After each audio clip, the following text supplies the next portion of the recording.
Me voici, me voici,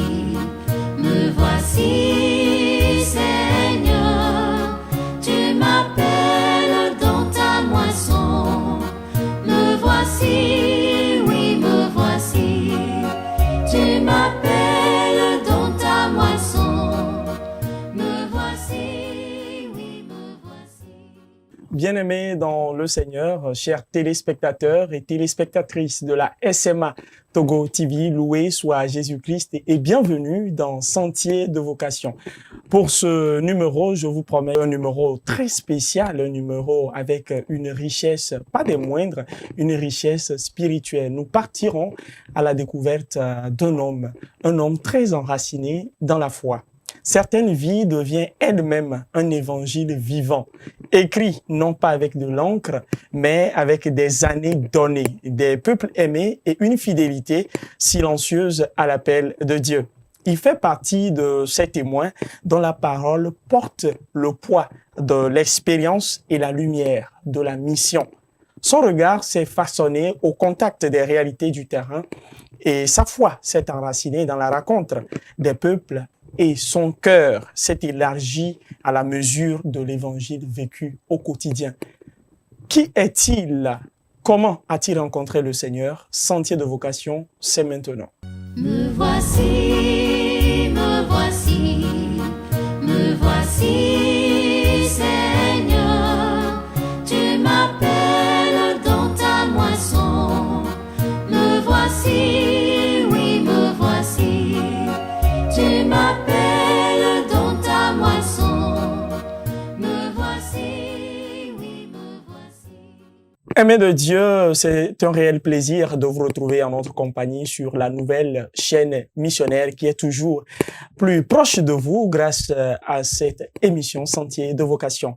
Pour l'heure, nous allons explorer le parcours vocationnel d'un homme enraciné dans la foi.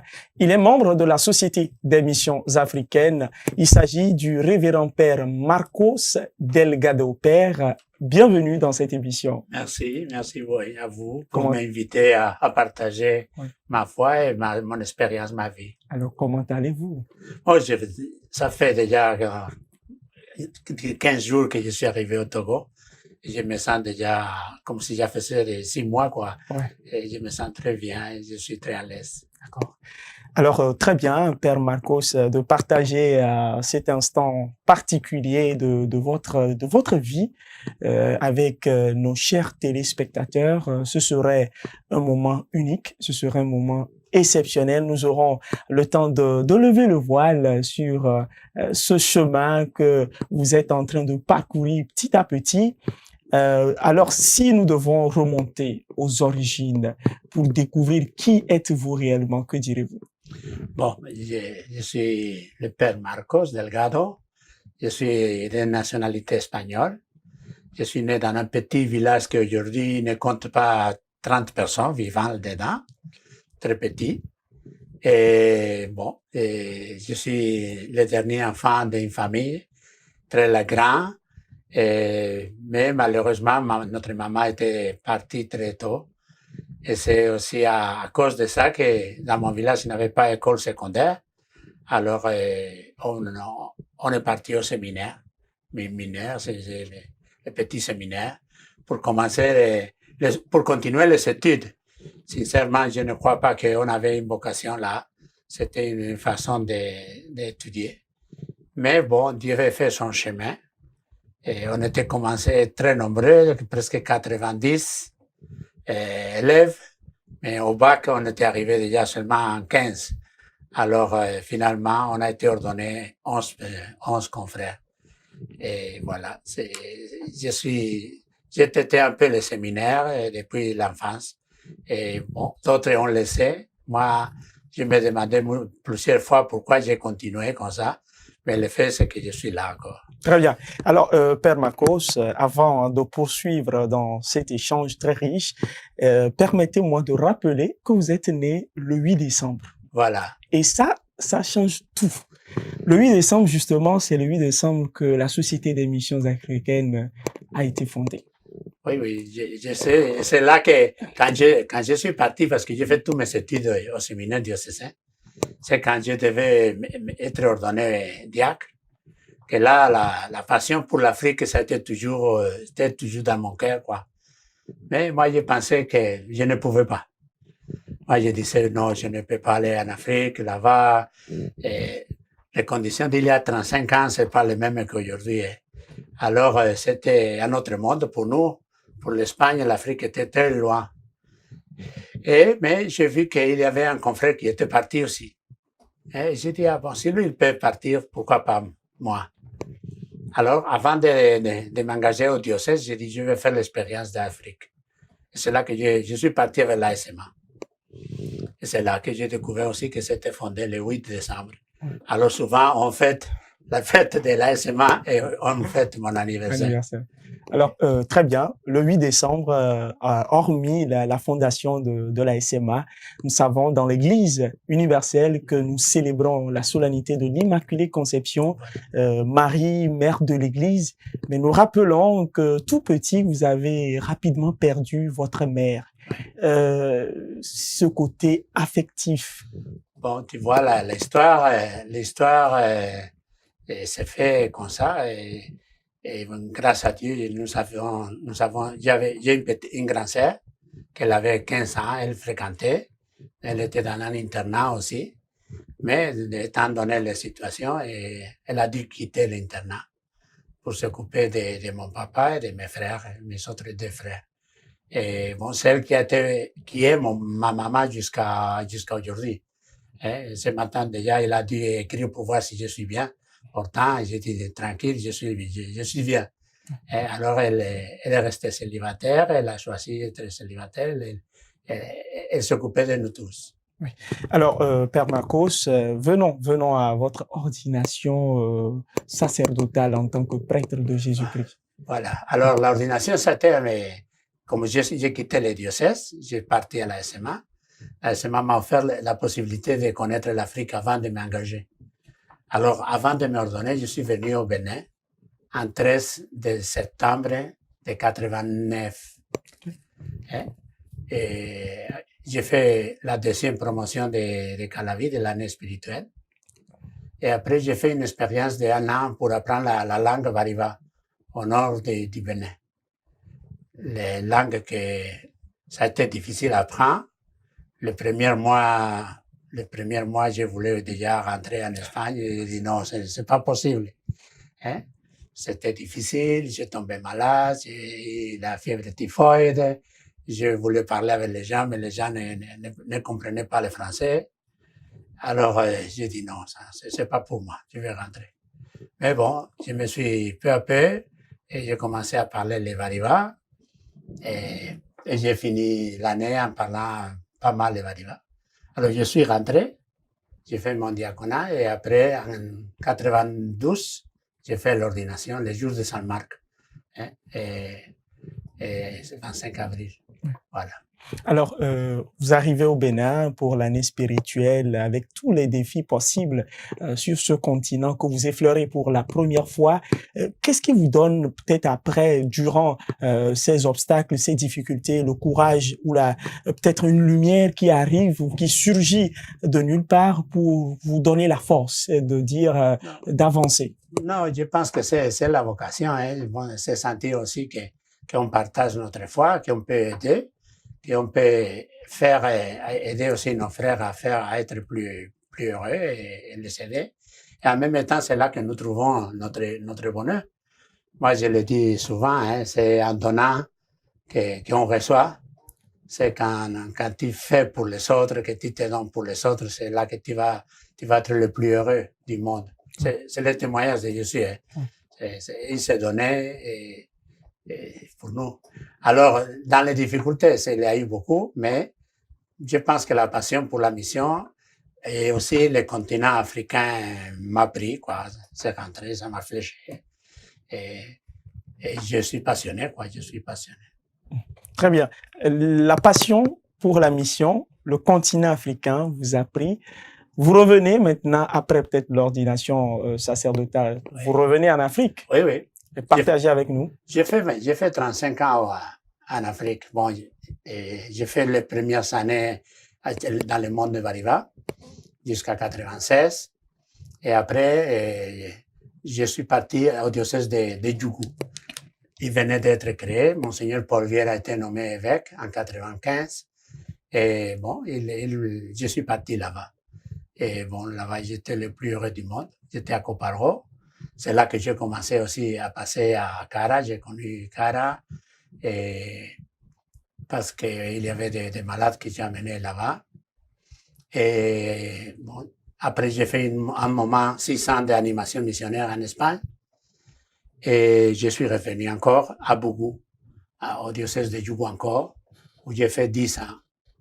Et là, le contact avec le Togo, c'était beaucoup plus parce que la moitié de ma paroisse, c'était des gens qui venaient originaires du Togo, surtout Kavier, Lopa. Hein. Alors, on avait beaucoup de contacts avec le Togo.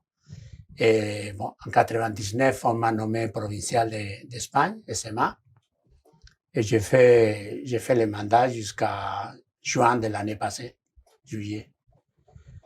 Alors, j'ai voulu aller en mission. Et au début, on m'avait nommé au Niger, à Niamey. Mais étant donné il y a un événement d'insécurité proche de là où je devais aller. Alors, ça m'a découragé. Bon, j'ai dit non, je ne peux pas. Je peux mettre ma vie en péril, mais ma famille était très angoissée. Alors, j'ai demandé de me changer. Et voilà, la Providence m'amène au Togo, ouais, que je suis en train de connaître depuis les 15 jours que je suis ici. Ouais. Alors, Père Marcos, vous avez mentionné le nom de l'un de vos fidèles compagnons, Monseigneur Paul Vieira. Parlez-nous de ces relations que vous avez eues dans la mission. Oh, c'est notre papa à tous. D'abord, j'ai eu un autre papa, le Père Loiret, en SMA, avec qui j'ai passé les 7 ans de Coparo. C'est une personne qui m'a marqué, ça m'a marqué le style de la mission. La mission que nous vivions, c'était une mission ouverte. Les gens venaient, rentraient, partageaient, et on visitait toutes les stations.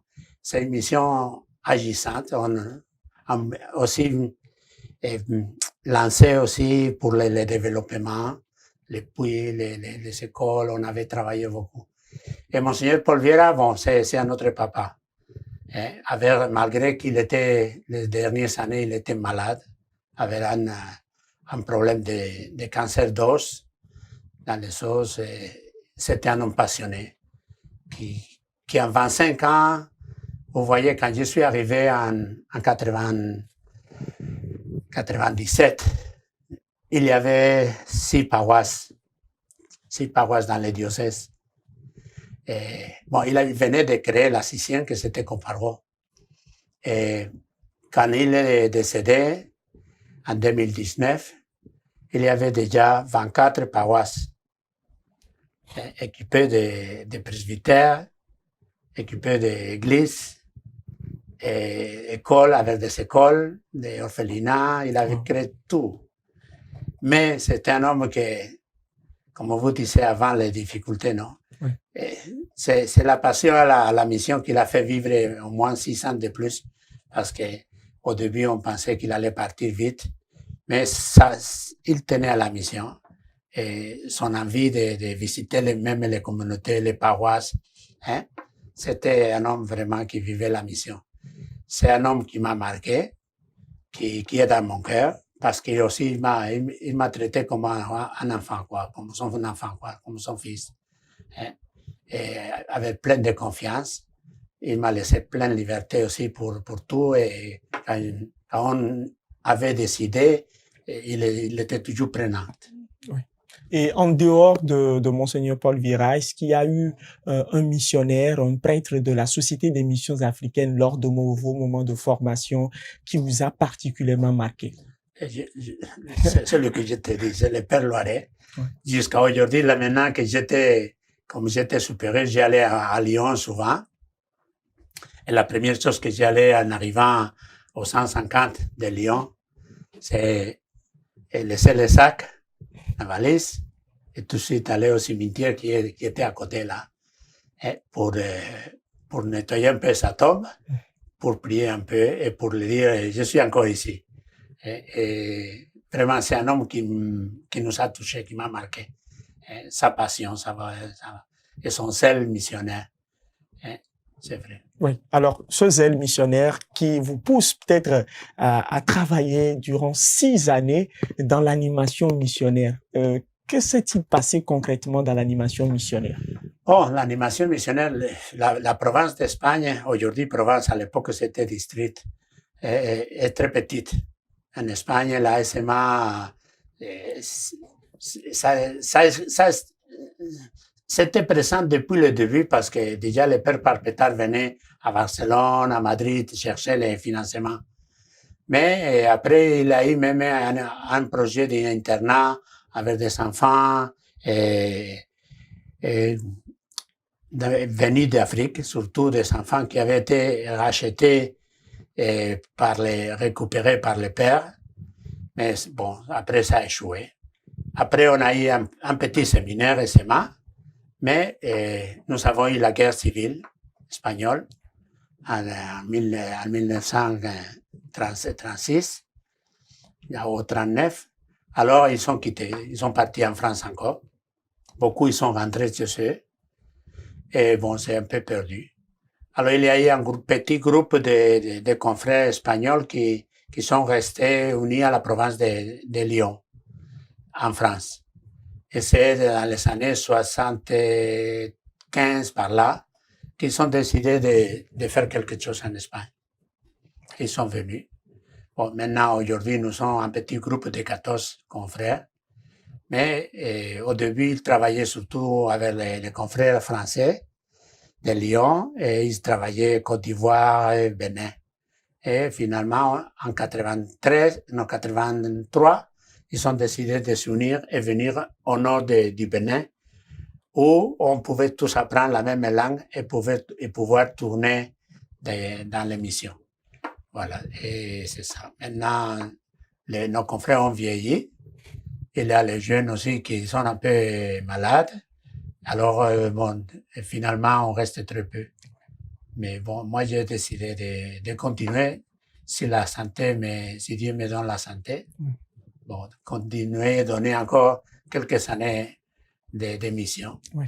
Alors, je suis là. Je me suis mis à la disposition des conseils provinciaux. Je les ai dit, ce que vous aurez besoin. Et c'est vrai, moi, je peux avoir mes préférences pour une zone ou l'autre, mais là où vous aurez besoin, dites-moi et moi, je le ferai. Oui. Je ferai de mon mieux. Hein, Très bien. Père, franchement, vous avez tellement d'expérience à partager dans la province du Togo et j'ose croire que le Seigneur même vous aidera forcément à vous donner les moyens dont vous aurez besoin, à mieux vous disposer pour donner tout ce bagage que vous avez en vous, tout ce zèle pour la mission. Mais est-ce que pour vous, puisque vous étiez provincial d'Espagne, qui était à la base district pour devenir province, avec tous ces enjeux-là, est-ce que pour vous, cette élection en tant que provincial vient confirmer peut-être ce zèle que vous avez pour la mission? Non, nous sommes très peu nombreux, bon, c'était mon tour. Et je n'ai pas de vague, ça ne tombe pas, je peux me faire à la mission. Tu sais, un aspect de ma mission, ça a été toujours comme la SMA, c'était toujours pour les plus pauvres, les plus diminués. Et depuis que je suis arrivé à Pereré, en 92, comme prêtre, j'ai senti une attirance pour tout le monde handicapé. Handicapé, malade. C'est là où je trouve ma vraie joie. Alors, la première fois que je suis venu à Lomé, c'était à cause d'un cas d'un jeune qu'on avait amputé une jambe et il fallait faire une prothèse. Et à Tangueta, au Bénin, on ne faisait pas à l'époque. Et ils m'ont dit, non, il y a à Fagnan, il y a le frère Florent qui fait des prothèses. Alors, c'est lui qui m'a dit, il faut me l'amener là-bas. Et c'est avec lui que je suis descendu à Fagnan. Mais j'ai continué à beaucoup aussi avec les personnes handicapées, sourdes, bon, en les créant des petits jobs, les aidant à apprendre des métiers. C'est mon bonheur, quoi. Ouais. Oui.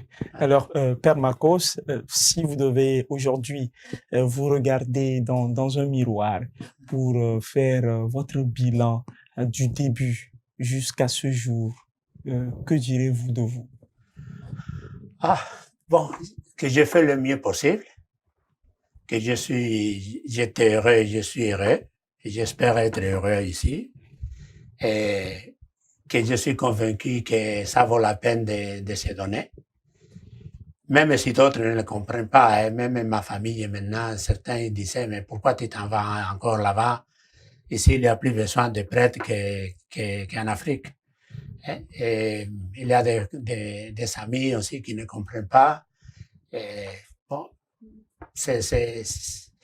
ils ne sont pas les mêmes que moi, alors c'est difficile. Alors, j'étais heureux, je suis heureux d'être missionnaire. Et je ne regrette rien. J'ai fait des bêtises comme tout le monde, mais je suis très, très heureux et je remercie Dieu de m'avoir donné cette chance. Je n'ai pas envie ni de Richard, ni d'autres. Pour moi, je suis le plus heureux, quoi. Oui. Oui. Je n'ai rien, mais j'ai tout. Hein? Parce que ça, je peux te dire aussi, tu vois, comme je te disais avant, c'est en donnant qu'on reçoit. Et je peux t'assurer que dans les 35 ans d'Afrique, de sacerdoce, jamais m'a manqué l'aide. C'est vrai, il faut parfois demander, parfois même mendier un peu. Mais quand on demande pour les gens, et c'est pas pour toi, et les gens sont généreux. Et jamais rien m'a manqué. Et j'ai pu faire beaucoup de projets de développement, d'églises, des petites chapelles dans les villages. Et jamais m'a manqué. Parce que j'essaye aussi de partager ce que je fais parmi mes amis, mes bienfaiteurs. Et j'essaye de continuer les liens et les faire partager ce que nous sommes en train de faire. Et quand les gens voient ce que nous faisons, et ils voient vraiment le bien fondé de ceux qui participent, et les gens sont généreux. Oui. Mais si tu demandes, si on demande une aide, mais après ils ne voient les résultats, et ça décourage et ça ne va plus aider. Alors, c'est ce dialogue, parce que je suis convaincu que la mission n'est pas de Marcos. Et je disais maintenant dans l'animation, je dis, nous sommes là-bas, mais c'est vous que vous êtes ici aussi, les paroisses, les amis. Et nous sommes une famille. Et chaque main, il fait un peu. Oui. Alors, moi, je suis là-bas, peut-être, c'est la partie plus visible, mais il y a beaucoup de personnes généreuses que même avec sa petite pièce, ils nous aident et ils nous soutiennent. Au district, à la province d'Espagne, pratiquement, un tiers de nos revenus, ça vient de la vente des calendriers. Les calendriers que nous faisons de la SMA, un peu comme vous aussi, nous les vendons dans les paroisses. Et d'octobre à janvier, nous parcourons certaines paroisses et nous nous mettons à la porte à vendre les calendriers. Avec certains laïcs qui font partie de notre amicale SMA. Okay. J'ai même lu un bouquin, un article sur vous que vous avez écrit, Contigo es posible. Je ne sais pas si vous vous rappelez. Oui, oui. Déjà, tous ces éléments... C'était le Laurent Dinané, quoi. Oui. Oui. Et pour moi, c'est dire que vous arrivez dans la province du Togo au bon moment, peut-être tel un ange descendu du ciel, mais je sais pas si je peux le dire ainsi, parce que puisqu'au préalable vous devez arriver au Niger et par force de concours de circonstances, vous vous trouvez maintenant ici au moment où le conseil provincial du Togo vient d'être élu nouvellement. Je pense que et on se connaissait déjà aussi. Très bien. parce qu'en allant à Lyon, le père Jean-Paul et le père Laurent, ils étaient là-bas. Oui. Ce n'est pas le fruit du hasard. Ouais. Donc, vous arrivez pour un peu renforcer, apporter une nouvelle énergie. Je vais apporter ce que j'ai. Mais on ne va pas tout changer, on n'a rien. Je vois que ces jours-là, j'ai parcouru les 4 paroisses de la SMA qui est ici à Lomé Centre. Et vraiment, j'ai vu des communautés vivantes, j'ai vu des confrères pleins de sel aussi, avec des grandes constructions d'églises, des mouvements, de vitalité. Et bon, je ne suis plus que... Oui. C'est tout. Et que vous avez même célébré à des messes matinales. Oui, j'ai célébré. Oui, aujourd'hui même, j'ai célébré. Hier aussi, j'ai célébré à Poland. J'ai passé partout. Partout. Alors, quels sont vos souhaits pour la province du Togo? Bon, la province du Togo, je pense qu'il est sur la même voie, dans la bonne voie. Même ces moyens, vous pouvez demander au père Fabien.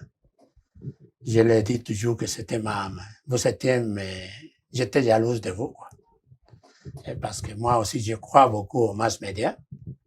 Et je suis dedans et j'essaie d'arriver aussi à travers les réseaux sociaux, partager cette foi et ce que nous faisons. Et je suis convaincu. Et alors, quand j'ai vu la création de votre télé, j'avais dit au père Victor qui était avec moi là-bas, je dis, je suis jaloux de vous, hein, je suis jalouse de vous. Alors, bon, continuez comme ça, il faut prendre de nouvelles initiatives. N'ayons pas peur à changer, quoi. Il y a des fois qu'on se stabilise, on pense, ça a été toujours comme ça, on a fait toujours comme ça. Ça, c'est quelque chose à moi, ça me fait mal. Parce que parfois, on veut faire des choses qui ont marché à une époque, mais qu'aujourd'hui ne peut pas marcher. La culture, les circonstances, il faudrait s'adapter au temps. Voilà. Alors, essayons de nouvelles choses. Votre initiative de télévision, mais c'est magnifique, quoi. C'est magnifique. Je vous félicite. Et aussi, profitez de ça pour présenter nos travaux d'émission. C'est bon de former, c'est bon mais surtout informer, partager ce que nous faisons, ce que les missions font. Parce que, comme je dis souvent, bon, d'autres choses, il y a des professionnels qui le font parfois mieux que nous. Alors, je vous invite, là où je serai, vous pourrez venir quand vous voudriez. Et comme ça, vous allez montrer ce que nous faisons. Très bien, merci. Bien, Père, je pense que nous sommes arrivés au terme de cette émission. Mais avant de clôturer cette émission, il serait très judiciable que vous adressiez un message à tous ces jeunes qui essaient de se trouver chemin sur le côté de la vocation pour les appeler peut-être à savoir faire le bon choix. Bon, je vous disais... je suis le plus heureux. Je n'ai rien, mais je suis le plus heureux. Rien non plus ne me manque. Et si nous faisons confiance à celui qui nous a choisis, celui qui nous a envoyés, n'ayez pas peur. Et toujours on sortira gagnant. Et peut-être à niveau de jeu du monde, non. Mais à niveau intérieur et personnel, vous serez réalisé comme personne. Et parfois, on n'a pas une famille, on n'a pas formé une famille. Bon, chez nous, en Europe, les 50% des personnes ne se marient pas, ils ne font pas de famille. Mais on peut être plus heureux, on peut être heureux de mille façons. Alors, je vous encourage, n'ayez pas peur. Écoutez le Seigneur, que ne soit pas vous que vous choisissez, mais que ce soit le Seigneur qui vous pousse. Hein? Et surtout, pas votre vie personnelle, mais c'est le bien de nos frères, spécialement les plus démunis, les plus pauvres. Et c'est là que vous allez trouver le bonheur. Très bien, Père. Je vais vous demander également de laisser un message en espagnol à vos confrères que vous avez laissés, aux membres de famille depuis la province d'Espagne. Bon, hier même, la personne qui est responsable un peu de mass media que je le sais, il me disait, il faut faire un petit vidéo Ah, ça tombe bien. de 1 minute là, alors je vais le faire. Buenos días a todos. Me encuentro en la televisión de la SMA, de la provincia del Togo.